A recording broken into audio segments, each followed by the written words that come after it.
Aleluia, Deus é bom o tempo todo. Deus é bom.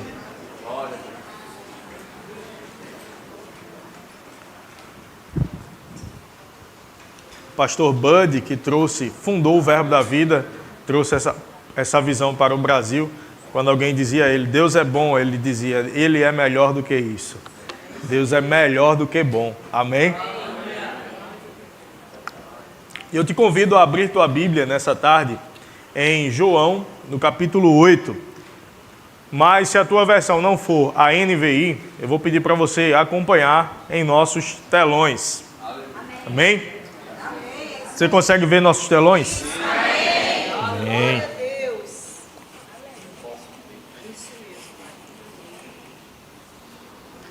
E essa posição do telão aqui atrás ficou muito boa também, não foi? Vocês gostaram? Aleluia. Aleluia. E nós vamos falar nessa tarde, nessa noite, sobre a graça andando de mãos dadas com a fé. Amém?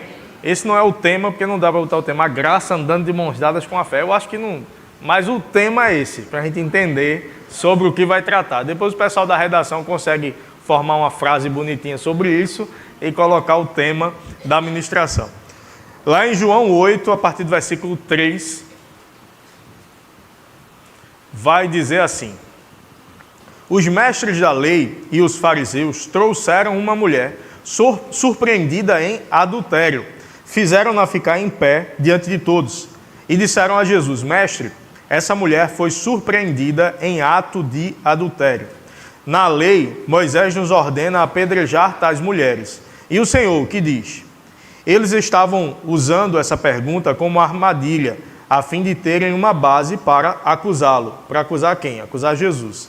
Mas Jesus inclinou-se e começou a escrever no chão com o dedo. Visto que continuaram a interrogá-lo, ele se levantou e lhes disse: se algum de vocês estiver sem pecado, seja o primeiro a atirar pedra nela. Inclinou-se novamente e continuou escrevendo no chão.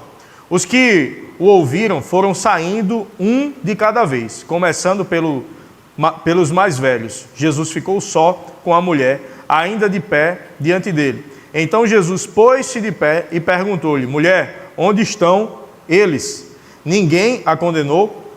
Ninguém, Senhor, disse ela. Declarou Jesus: eu também não a condeno. Agora vá e abandone a sua vida de pecado. E vamos parar por aqui. Aqui nós vemos uma passagem muito conhecida e muito utilizada também por aqueles que querem ter uma vida de pecado e não querem que ninguém confronte o seu pecado. Atire a primeira pedra aquele que nunca pecou. Jesus podia dizer isso porque Jesus nunca pecou. E Jesus poderia atirar a primeira pedra naquela situação, porém ele não o fez. Mas vamos entender um pouco o que se passa aqui.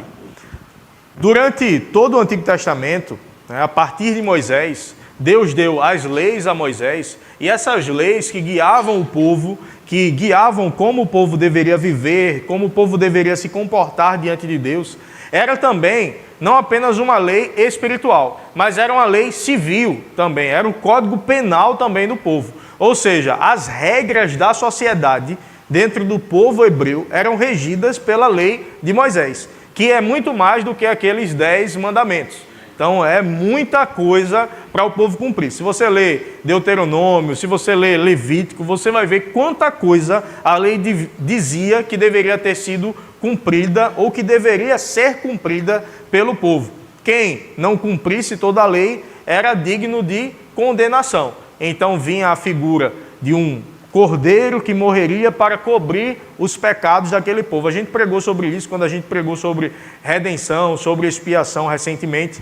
E eu recomendo que você assista os vídeos que estão no canal do Verbo Janga. E você que nos acompanha online, se inscreva no nosso canal, curta o vídeo e encaminhe para os grupos que você faz parte. Ribeiro ali gostou. Aleluia.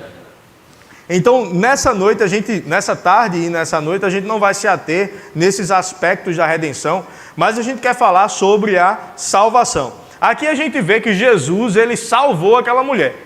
A gente fala muito de salvação, que Jesus é a salvação, que Ele é o caminho, a verdade e a vida. Ninguém vai ao Pai a não ser por Ele. Ele disse, ninguém vem ao Pai, porque Ele estava no Pai. Ninguém vem ao Pai a não ser por mim. E a gente sabe da salvação, mas nesse caso, aconteceu uma salvação literal. Era alguém que ia morrer, alguém que foi apanhado em adultério, e a lei dizia que deveria ser apedrejado. Então chegaram para Jesus. Jesus era o Messias, o prometido, desde o Antigo Testamento. Olha, vai vir um, Moisés disse, vai vir um semelhante a mim, a ele ouvir. Chegaram para João, que era o primo de Jesus, pregava, raça de víboras, era uma pregação bem leve. Quem vos livrará da ira vindoura? Imagina eu pregando aqui, raça de víboras. Então, João pregava mais ou menos assim, aquele evangelho bem light. E perguntaram a João, olha, é você? Ele disse, não. É outro. Esse outro eu não sou digno nem de atar as sandálias. Era Jesus, o prometido, o Messias, o esperado. Então, Jesus era o Salvador. Só que esse Salvador, esse que viria, ele deveria cumprir a lei de Moisés. Ele deveria ser alguém sem pecado, ele deveria ser alguém fiel ao que Moisés disse que deveria fazer. Então chega alguém, só que Jesus pregava o amor. Jesus pregava o perdão. Jesus pregava a misericórdia. E a lei dizia, se adulterar, morre. Aí o povo querendo pegar Jesus, os mestres da lei, os fariseus, aqueles que tinham muita pompa espiritual, mas que na verdade se escondiam por trás de uma religiosidade falsa, que não cumpriam aquilo que eles pregavam, que não faziam aquilo que eles diziam para fazer, eles chegaram para Jesus com a mulher. E colocaram Jesus numa situação em que qualquer resposta de Jesus iria complicá-lo. Imagina, olha, ela foi pega em adultério. A lei de Moisés diz que a gente deve apedrejar. E o que o Senhor diz? Aí Jesus vai e fica escrevendo no chão. Aí eles insistem. E aí, Jesus? Responde. Aí Jesus levanta. Se Jesus diz, não apedreja, iam dizer, está vendo? Mandou matar a mulher. Ia atrapalhar a mensagem do amor que Jesus pregava. E se Jesus dissesse, não apedreje, ia dizer, oxe, ele está indo contra a lei de Moisés, então ele não é o Messias, ele não é o esperado. Se a gente lê superficialmente, a gente não percebe o que há por trás do texto. Colocaram Jesus numa situação complicada ali. Mas aí Jesus, com toda a sabedoria divina que habitava nele, ele disse, não, então quem não tiver pecado aí entre vocês, atire a primeira pedra. Não era nem que quem não tivesse pecado atirasse alguma pedra, mas atire a primeira pedra. E todos, a começar do mais velho, foram soltando suas pedras e foram saindo. Se um tivesse coragem de fazer isso, todos os outros estariam liberados. Mas naquele momento, naquele lugar, só quem não tinha pecado era Jesus. Ele vira para a mulher e diz, olha, cadê os teus acusadores? Eles não te condenaram, não? Jesus, não. E ela, não, Senhor. Eu também não te condeno. Ou seja, eu posso te condenar, mas eu não te condeno. Vai e abandona a tua vida de pecado. Vai e não peques mais, dependendo da versão da Bíblia que a gente leia. Aqui a gente vê uma diferença e a gente vê a operação ao mesmo tempo da misericórdia e da graça de Deus.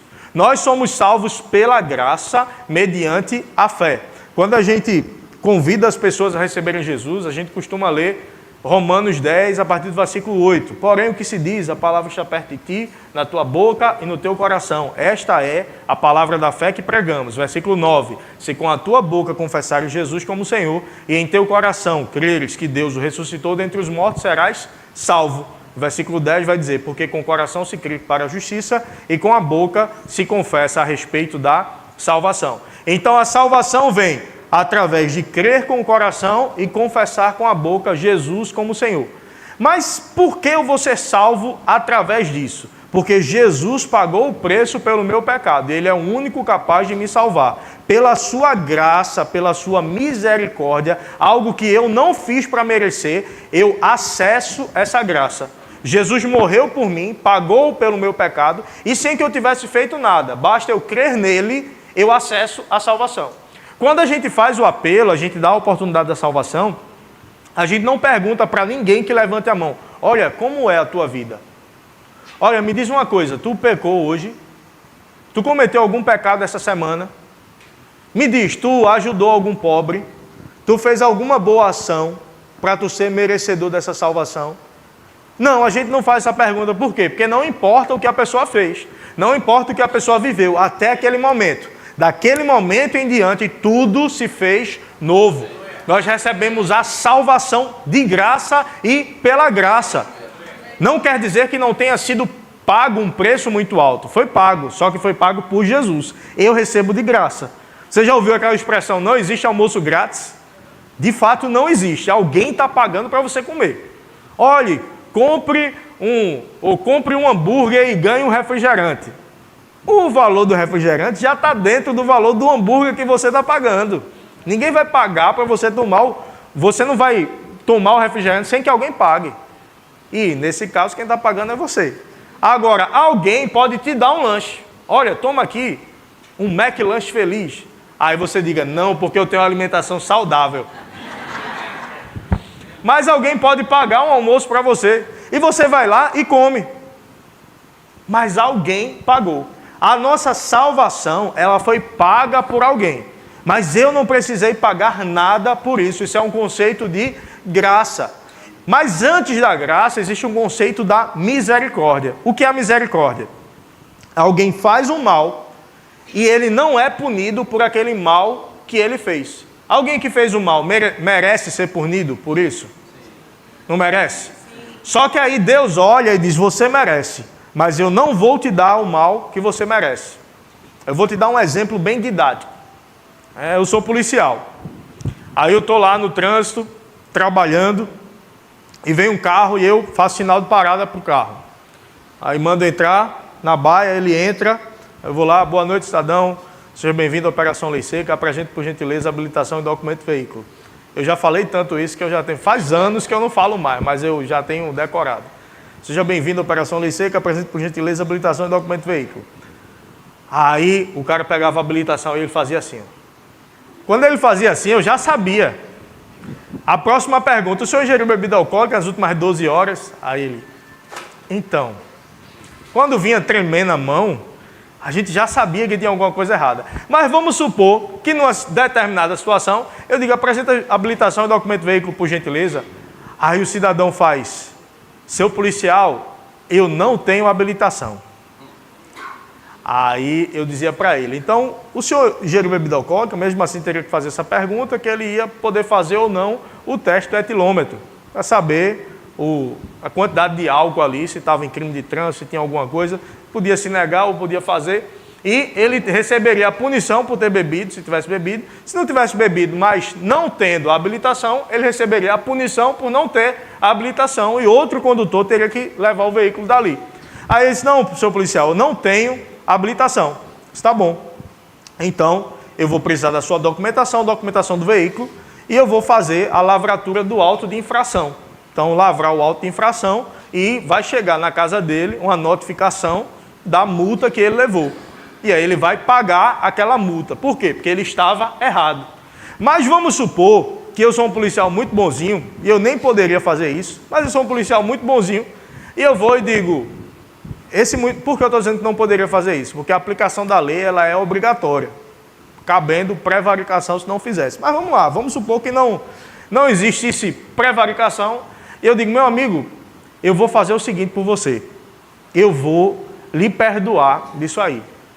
Arrume alguém habilitado que leve seu veículo e o senhor não vai ser multado. Isso aqui, no conceito espiritual, seria misericórdia. Por quê? Porque ele não recebeu a punição devida pela infração cometida por ele. Você está aqui comigo? Entendemos até aqui? Porém, vamos supor que eu faça além disso. Se olhe, eu não vou lhe multar, como a gente fala, que é a expressão errada, mas vamos colocar assim. Eu não vou lhe multar, mas eu vou fazer o seguinte, eu vou conseguir uma pessoa aqui para lhe levar em casa e dirigindo para o senhor até a sua casa, que o senhor não vai sair daqui cometendo infração na minha frente, né? Vai e não peques mais. Então, eu vou conseguir alguém para ir dirigindo até a sua casa. Mas para o senhor não estar se submetendo a isso novamente, a partir de amanhã, o senhor vai estar matriculado em uma autoescola e eu vou pagar o seu curso, vou pagar a sua habilitação e vou lhe dar aulas particulares, como um excelente motorista que eu sou. tendo toda a experiência, eu vou lhe deixar pronto para melhorar a sua habilidade. O senhor conseguir tirar a sua habilitação, vou pagar a sua habilitação e não vou lhe dar a punição que o senhor merece por ter dirigido sem habilitação. Isso é graça. Misericórdia, não dá a punição devida. Graça, além de não dar a punição devida, dou a você o que você nem merece receber. Que você não fez nada para receber, mas eu te dou o que você não merece receber. É assim a salvação em nossas vidas. A gente não fez nada para merecer a salvação, pelo contrário, a gente fez para merecer o inferno, porque a gente pecou. Ah, mas eu sou bonzinho, mas tu peca. Se tu pecou, queridão, tu não pode entrar no céu pelo teu mérito. Aí Deus veio, enviou Jesus, pagou o preço no meu lugar, para que eu não fosse condenado. Aí eu vou te dar outro exemplo agora, didaticamente falando, para você entender ainda melhor esse aspecto que eu expliquei até aqui. Alguém é dono de um estabelecimento comercial, dono de uma padaria. Seu Manuel, português. Sou dono de uma padaria. E aí, seu Manuel está lá e passa um menino todo dia na frente da padaria, olhando lá para dentro, com aquela cara... Porque ela está tirando foto minha. Com aquela cara assim de pidão. Ficou boa aí, senão eu faço de novo assim. Aí o menino entra com aquela cara de pidão, olhando, querendo pão. E ele passa, aí tem um dia que ele está com muita fome, ele entra, pega um pão e corre. Aí seu Manuel sai correndo atrás dele, pega ele, captura o menino, leva para a delegacia. Chega lá, o delegado pega e diz, pronto, você vai ser preso por furto. Aí vamos supor que ele, na hora de pegar o pão, ele ainda quebrou um negócio, furto qualificado, aumenta a pena. Pegou o pão, correu, foi preso, foi detido, levado para a delegacia. O delegado, pô, tem uma fiança para pagar. O menino não tem dinheiro para comprar pão, vai ter dinheiro para pagar a fiança. Vai ser preso, vai para o cotel. Aí ele tem uma pena merecida. Aí vamos supor, vamos dar um exemplo aqui que está fora do Código Penal. Aí o delegado diz, pronto, ele vai ser preso. Aí seu Manuel vai e fica caridoso, aí diz, não vamos prender o bichinho não. Aí o delegado diz, o crime foi cometido, alguém tem que ser preso. Não tem como o crime ser cometido, foi visto e ninguém ser preso. Tem que ser preso alguém. Aí seu Manuel diz, olha, mas tem como ser outra pessoa presa no lugar dele? Pronto, se for o senhor, pode ser. Pronto, e se for, aí o filho de seu Manuel está junto.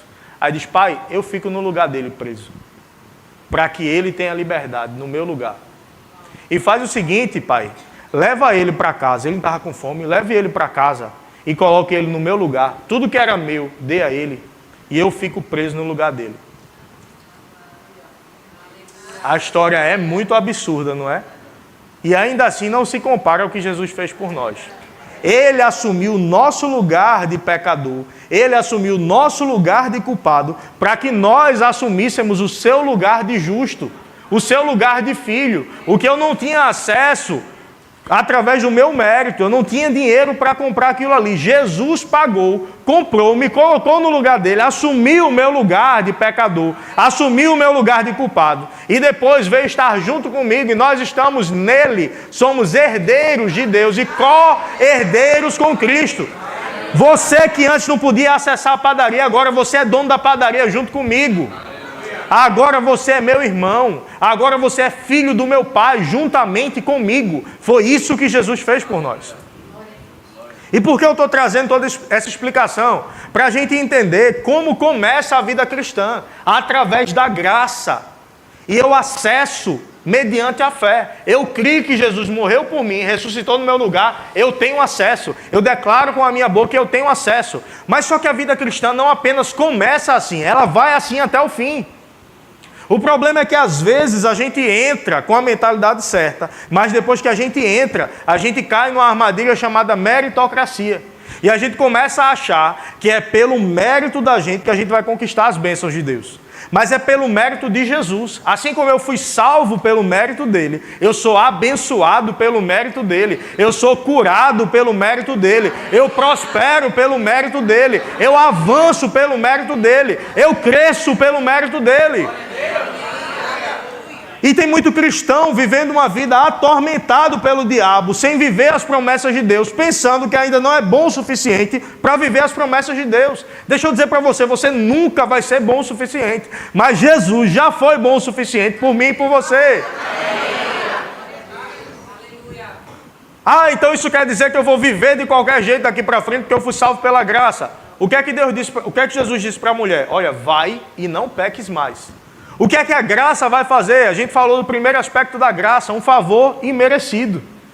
E esse é o principal conceito de graça que a gente ouve. Quando a gente ouve o que é graça? Favor imerecido. Mas graça também é uma força capacitadora. A graça, ela não apenas me dá o que eu não mereço, mas ela me faz ter uma capacidade que pelo meu próprio mérito eu não teria. Ela te dá a capacidade de viver uma vida separada do pecado, de viver uma vida longe do domínio do pecado. Então eu e você podemos andar em santidade, porque a graça de Deus nos capacita para isso.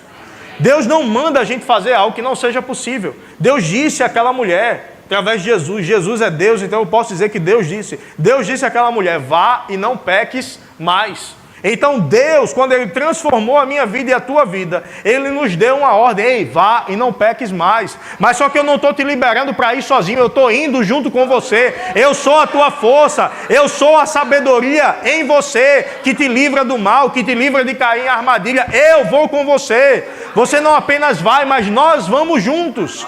Então Deus é a fonte da provisão para a tua vida de tudo que você precisa, inclusive de santidade. Ele é mais que suficiente. Lá em Efésios 2, versículos 8 e 9 vai dizer, porque pela graça sois salvos, mediante a fé. Isso não vem de vós, é dom de Deus, não de obras, para que ninguém se glorie. Ou seja, não é por uma obra, não é por causa do que eu fiz. E tem gente que pensa que a salvação vem por obras. Aí você passa no domingo, geralmente, eu acho que é no domingo, né? Só que isso acontece, não sei. E tá algumas pessoas no sinal. Ajude, aí tem uma bolsinha pedindo dinheiro. Às vezes até gente financeiramente bem ali e está ali pedindo dinheiro no sinal para ajudar uma obra. Por quê? Porque ele entende que se ele fizer, ele vai ser salvo. Ei, é muito bom, ajude. A gente saiu essa semana para evangelizar, levamos comida, levamos água, levamos palavra, levamos salvação, levamos pão para as pessoas, literalmente falando. Mas ei, eu não faço para ser salvo, eu sou salvo, por isso eu faço. Eu recebi, por isso eu dou. Eu não dou para receber, eu já recebi. E a gente precisa entender e aplicar isso em todas as áreas da nossa vida. Ei, não é porque você é bom que você é salvo. Não é porque você fez que você é salvo, é por causa do que Ele fez. Mas o que é salvação? Lucas 19:10 vai dizer, porque o Filho do Homem veio para buscar e salvar o que se havia perdido. O Filho do Homem veio para buscar e salvar os que estavam perdidos, ou o que se havia perdido, dependendo da versão. Romanos 10:9, com a tua boca confessares Jesus como Senhor, em teu coração creres que Deus ressuscitou dentre os mortos, serás salvo.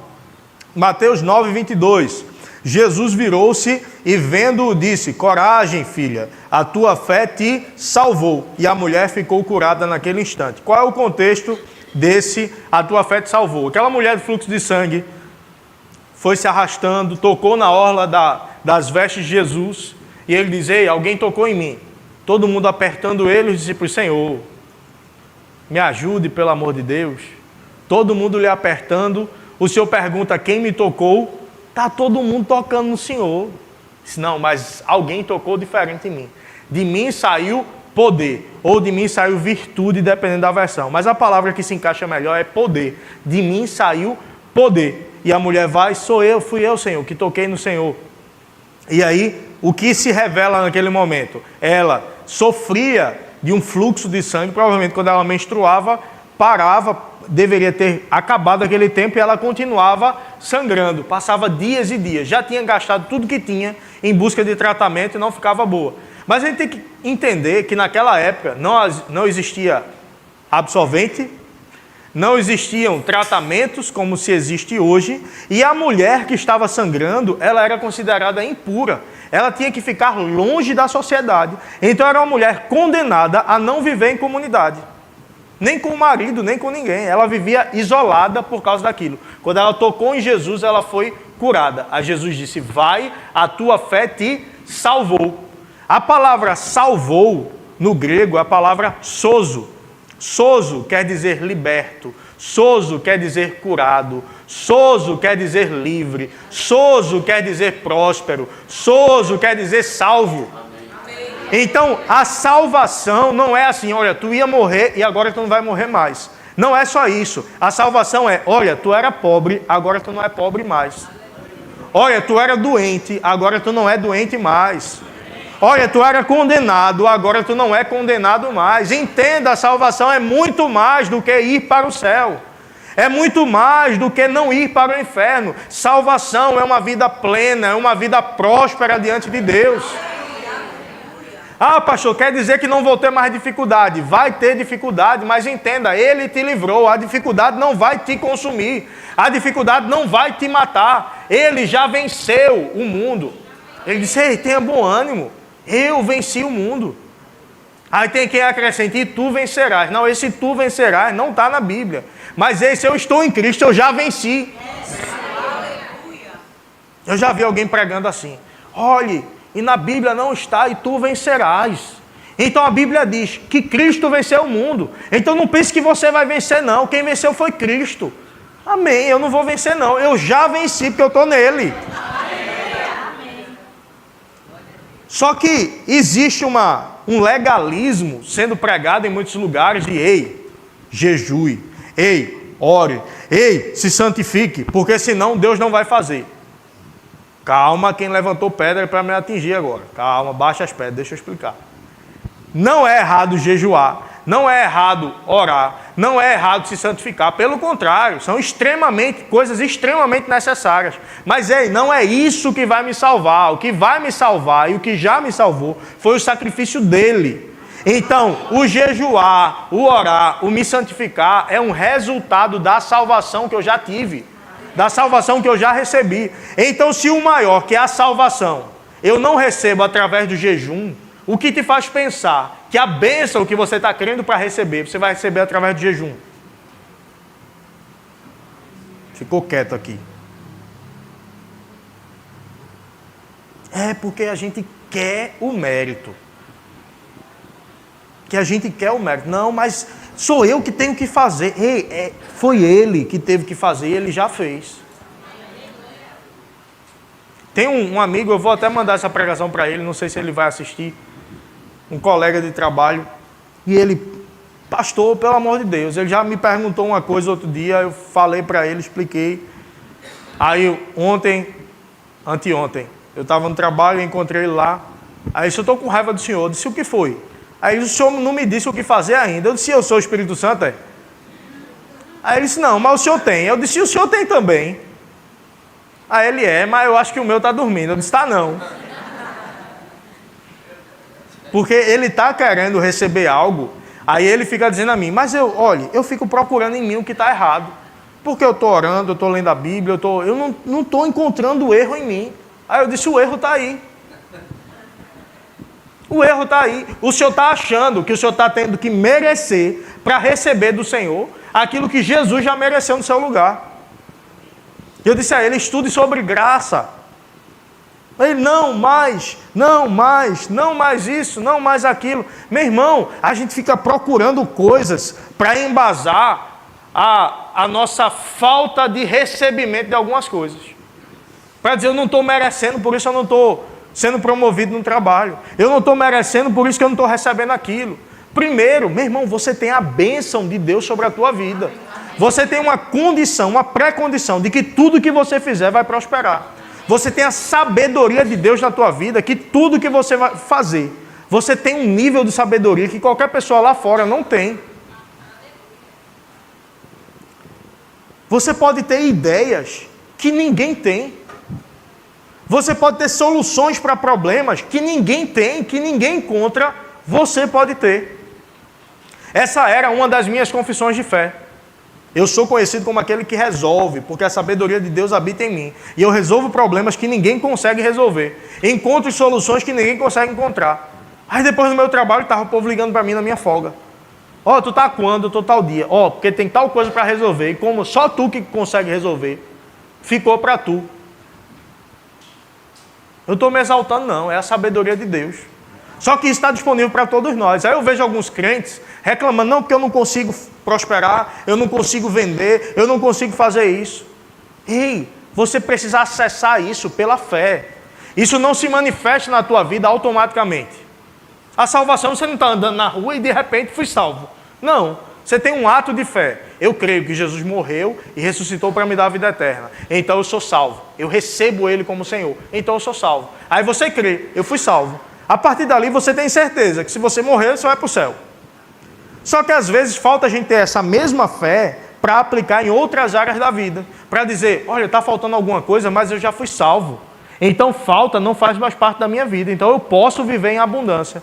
Ei, estou doente, mas eu já fui salvo. Então, doença não pode prosperar na minha vida, mas a cura, a saúde divina estão disponíveis para mim. Então eu acesso pela fé. E a fé entra em operação por aquilo que eu digo. Mas eu vejo o crente, às vezes, sofrendo no trabalho.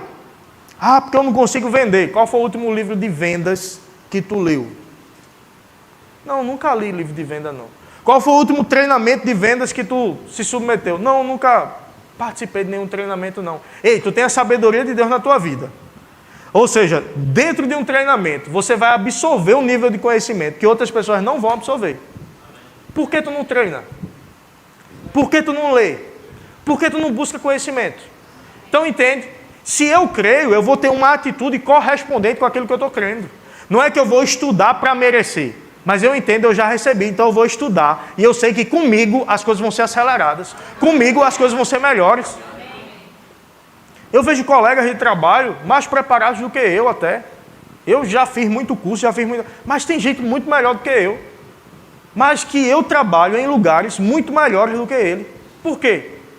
Por causa da graça de Deus sobre a minha vida. Que juntada com a fé, me dá um resultado que outras pessoas que não têm a graça ou não têm a fé, não vivem. Outro dia alguém no trabalho, tinha um sofá lá de couro, bonito, no trabalho. Aí uma irmãzinha, uma senhorinha já, aí ela, rapaz, é uma benção, né, esse sofá, né? Eu estou pedindo a Deus que se for, eu um dia tenho um bom sofá. Será que não é vontade de Deus que eu tenha um bom sofá? Entenda, eu estou dando um exemplo mínimo para a gente entender quanta coisa a gente deixa de experimentar porque a gente acha que não é a vontade de Deus. Se eu vou me mudar, se eu vou tomar uma decisão que vai mudar a estrutura da minha, eu preciso perguntar, Senhor, é tua vontade? Porque eu não vou mudar aquilo que não está em linha com a vontade de Deus. Mas, meu irmão, um bom emprego que não vai te atrapalhar de vir para a igreja, que não vai te atrapalhar de fazer a vontade de Deus, é vontade de Deus.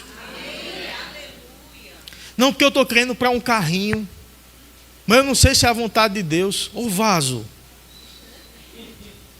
tu acha que Deus prefere tu na parada de ônibus todo dia, Ele podendo te dar um carro? Não, pode ser um cururuzinho. Aí outro dia a irmã estava pedindo, chegou no terraço, tinha um sapo desse tamanho. Que estava pedindo um cururu ao Senhor. O teu pai é o dono do ouro e da prata. E ele não vai deixar de ter porque ele te deu, não. Continua sendo dele. Aleluia, continua mudo também. Continua sendo dele. Meu irmão, peça do tamanho do teu Deus. Aleluia. Aleluia. Lá em Efésios, no capítulo 1, o apóstolo Paulo vai trazer um entendimento que é muito importante que a gente tenha. Deixa eu abrir lá, Efésios 1. Vamos ler a partir do versículo 3, na NVI. Bendito seja o Deus e Pai de nosso Senhor Jesus Cristo, que nos abençoou. Está assim na tua Bíblia? Tem duas pessoas que estão assim também, o restante não está não. Que nos abençoou com todas as bênçãos espirituais nas regiões celestiais em Cristo.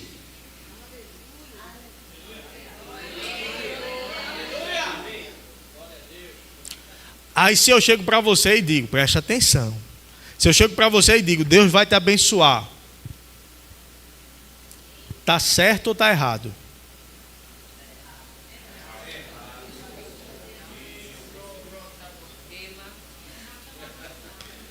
Vamos ler de novo.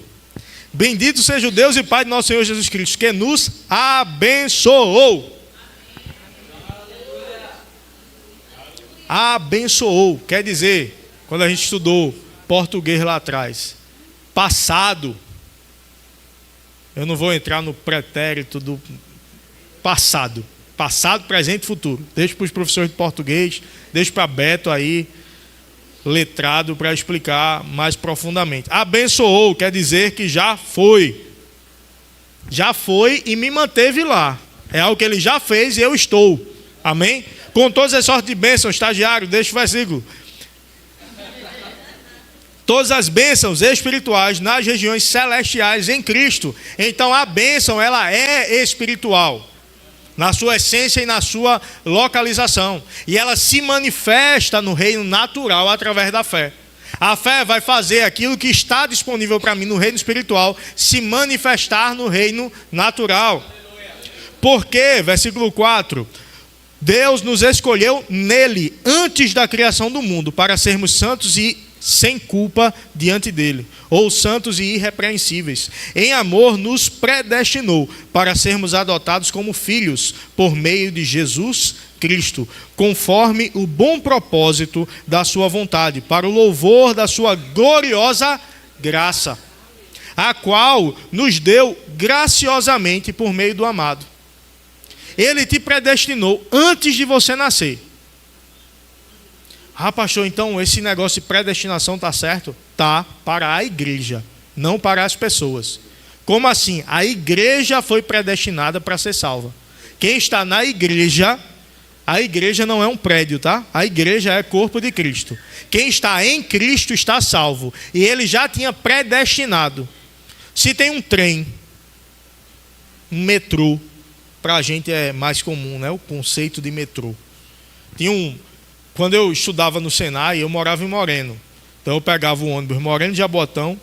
Jaboatão eu pegava o metrô até a estação central do Recife e pegava o circular prefeitura. Aí descia em Santo Amaro, no Senai. Técnico em automobilística, né Bibo? Bibo se formou lá também. Aí para voltar, eu pegava esse ônibus, descia na estação central do Recife, pegava um metrô para Jaboatão. Só que tinha um metrô para Camaragibe e tinha um metrô para Jaboatão. Só que nessa época, tinha uns metrôs que tinham ar-condicionado e tinha outros que não tinham. Eu suo bastante. E se eu pegasse o metrô sem ar-condicionado, eu ficava pingando. Aí tinha dia que eu estava lá e passava o metrô para Camaragibe. Era sempre um para Camaragibe e um para Recife. Um para Camaragibe e um para Recife. Quando saía um para Camaragibe geladinho, eu pegava ele, descia numa estação que eu não lembro qual era, não lembro se era Cavaleiro. Tinha uma estação que era o que dividia.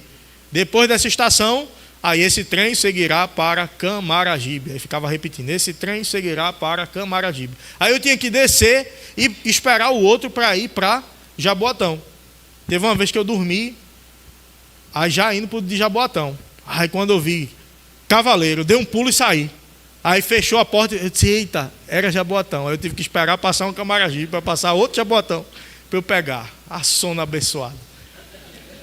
Mas entende que eu querendo ir para Jaboatão, se eu estiver no trem de Camaragibe, eu vou para Camaragibe, que aquele trem está predestinado para Camaragibe. Eu escolho o trem que eu vou pegar, mas o trem que eu vou pegar já está predestinado, ou seja, já tem um destino determinado para ele. A salvação é assim, a igreja foi predestinada para o céu. Eu escolho entrar na igreja ou não. O mundo está predestinado, está condenado, predestinado para o inferno. Então entenda a predestinação assim, Deus não definiu, se você vai para o céu ou vai para o inferno. Ele diz, o trem está passando, esse trem seguirá para o céu. Esse trem seguirá para o céu. E tem gente que está a porta aberta, esse trem seguirá para o céu. Grupo de música, pode vir. E a pessoa diz, eu não sei se eu estou pronto. Eu não sei se eu quero. Eu não sei se é o momento. Não, porque eu tenho umas coisas a corrigir. Vaso, esse trem seguirá para o céu. Vai te ajeitando no trem. Entra no trem. E Jesus vai estar lá dentro e vai dizer: ei menino, ajeita isso aqui, tira essa roupa aqui, bota essa aqui, toma esse perfume, passa esse lenço umedecido para tirar essa catinga de imundo.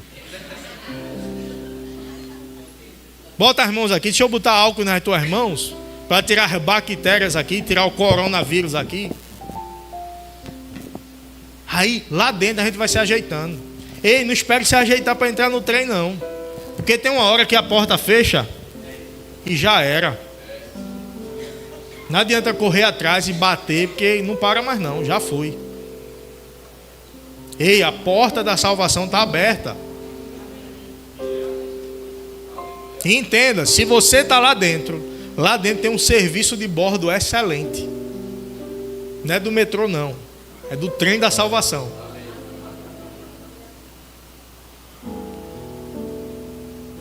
Lá dentro tem cura para quem precisa de cura.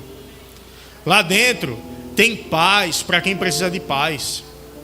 Ei, se você já nasceu de novo e está faltando paz na tua casa, ei, sirva-se na bandeja da paz que está passando. Lá dentro tem casamentos restaurados. Ah, porque eu estou precisando de restauração no meu casamento. O que é que eu faço? Ei, sirva-se na bandeja do serviço de bordo de paz no casamento. Já está disponível para você. Ah, porque eu estou com um diagnóstico de uma doença incurável. Ei, lá dentro tem cura para doenças incuráveis. Se tem cura para doença incurável, então não é incurável. Exatamente, não existe doença incurável diante de Jesus. Não existe doença incurável diante da graça dele. Entenda, a graça é muito ampla, a graça é muito grande. Aí tem gente que prega algo que é uma deturpação da graça, que chamam de hipergraça. Mas a graça já é hiper, por isso não é tão boa essa expressão da hipergraça. Que quer dizer, ei, vive pecando, pode viver de qualquer jeito que está tudo certo. Não é isso. A graça é perdão de pecados, recebimento de coisas que eu não merecia, favor imerecido e capacitação para você viver de acordo com o destino que você tem. Você viver de acordo com a natureza que você tem. Então, se antes você lutava para não assistir pornô, em Deus, na graça, você já tem dentro de você o que você precisa para não fazer isso. Se antes alguém lutava para não adulterar, em Cristo, através da graça, você já tem a capacitação para andar em fidelidade no casamento.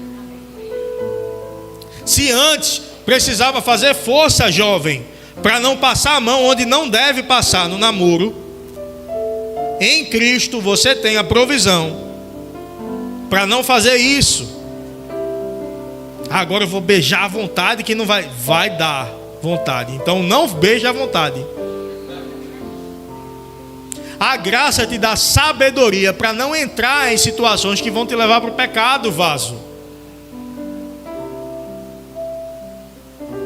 E se você está aqui nessa noite e ainda não fez de Jesus o Senhor da sua vida, a graça de Deus está com a porta aberta, parado, dizendo: ei, entre, a porta está aberta para você. Não, mas eu tenho que me corrigir ainda. Entre e troque de roupa no trem. Não, porque eu tenho que me maquiar ainda. Tem espelho. Meu irmão, não perde tempo. Teve uma vez, eu estava indo para o Senai, e eu me lembro que eu cheguei, a estação de trem estava cheia. O trem estava parado, o metrô estava parado, já prestes a sair. E aí eu cheguei, não tinha lugar para sentar, obviamente. Aí eu disse: não, eu já tinha o lugar onde a porta parava. Se eu fico aqui, o próximo, ele para aqui, eu entro, já sento. E se atrasasse, era um problema lá. Aí eu disse: não, dá tempo ainda. Aí o metrô fechou a porta. Aí me veio uma impressão: é para ir nesse. Essa impressão é o Espírito Santo falando: é para ir nesse. Aí eu disse: se abrir a porta de novo eu vou.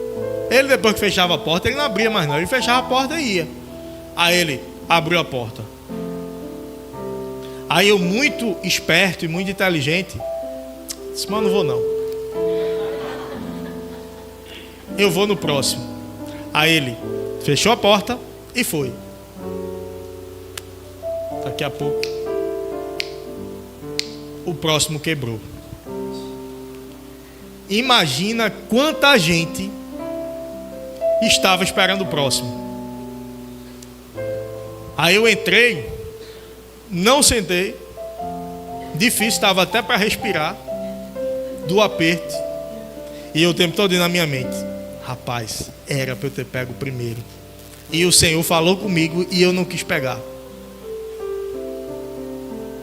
Às vezes a gente está passando por coisas que o Senhor já falou, ei menino, sai disso aí, sai disso aí, a porta está aberta para você. E a gente fica, não, mais um pouquinho. Não, mais um pouquinho. Não, quando isso acontecer, eu vou para a igreja. Quando isso acontecer, eu vou mudar de vida. Ei, eu não sei a hora que a porta fecha. E eu não sei se a porta abre de novo. Como assim eu não sei se a porta abre de novo? Eu não sei quando eu vou partir. E eu não sei quando Jesus vai voltar. Se eu não conseguir chegar em casa hoje, eu sei para onde eu vou. E eu creio que eu vou chegar em casa, viu? Tranquilo. Mas eu sei para onde eu vou, estou tranquilo. Se eu fechar os olhos, abrir, Jesus, braços abertos para me abraçar. Meu irmão, o apóstolo Paulo tem alguns textos que ele fala, eu não sei se eu vou ou se eu fico. E ele ficava naquele dilema. Porque no momento que ele dissesse, Senhor, pode me levar, o Senhor levava. E ele no meio de um bocado de problema, mas ele disse, para esse momento é melhor que eu fique, para pregar o evangelho. Estar com o Senhor seria incomparavelmente melhor, mas convém que eu fique. Então não estou nem preocupado, porque eu sei para onde eu vou. E eu sei que é infinitamente melhor. Mas aí eu pergunto, você tem essa tranquilidade também? Se você tem, glória a Deus. Mas se você não tem, será que não é momento de mudar? Será que não é momento de dar um passo a caminho desse lugar? Não é que os teus passos vão te levar para o lugar, o teu passo te faz entrar no trem. O trem já tem um destino definido. Lá dentro tem tudo que você precisa. Vamos ficar de pé todos.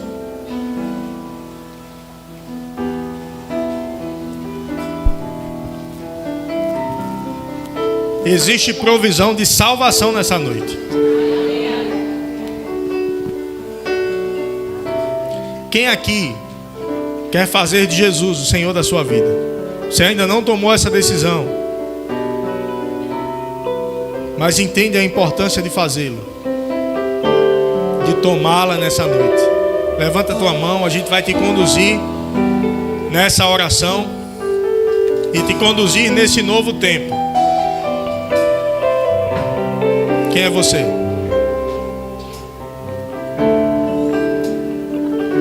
Ah, mas eu não sei se eu estou pronto.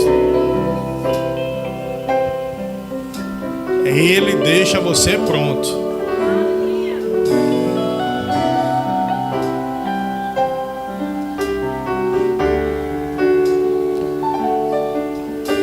Tem coisas na vida de pessoas aqui que estão travadas há muito tempo e você está tentando destravar. Tem uma tristeza que não passa, tem um vazio que não passa. Já tentou vários tipos de distrações. Não, mas agora eu acho que era isso aqui que estava faltando e nada. Eu acho que era isso aqui que estava faltando e nada. Esse buraco é do tamanho de Deus. Só Deus consegue ocupar. Esse vazio é do tamanho dele.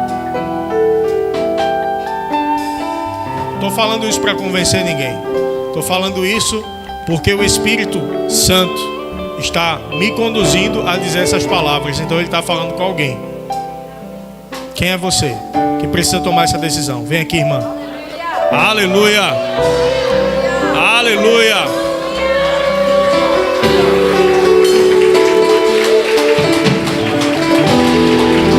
Glória a Deus. Quem mais? Aleluia.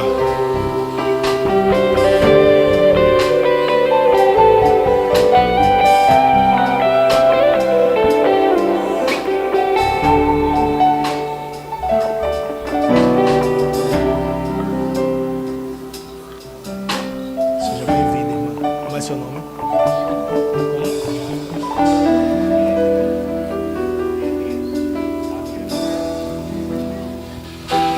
Mais alguém quer se juntar a Adriana?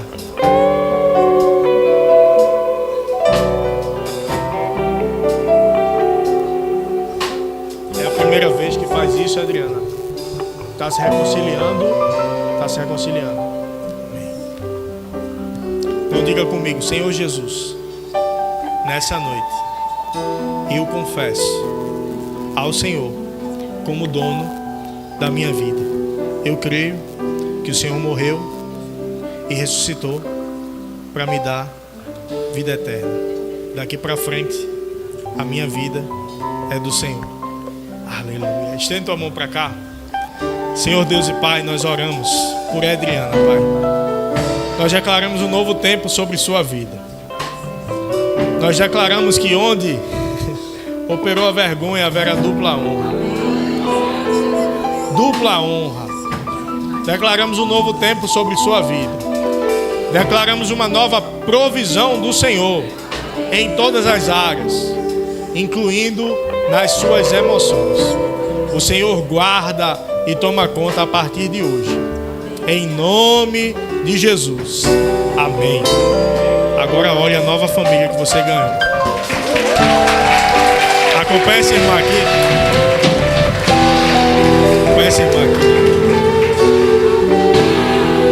Aleluia. Vamos adorar o Senhor.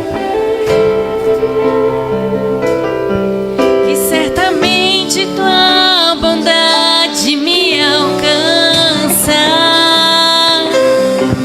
tua fidelidade eu sei que me acompanha todos os dias da minha vida.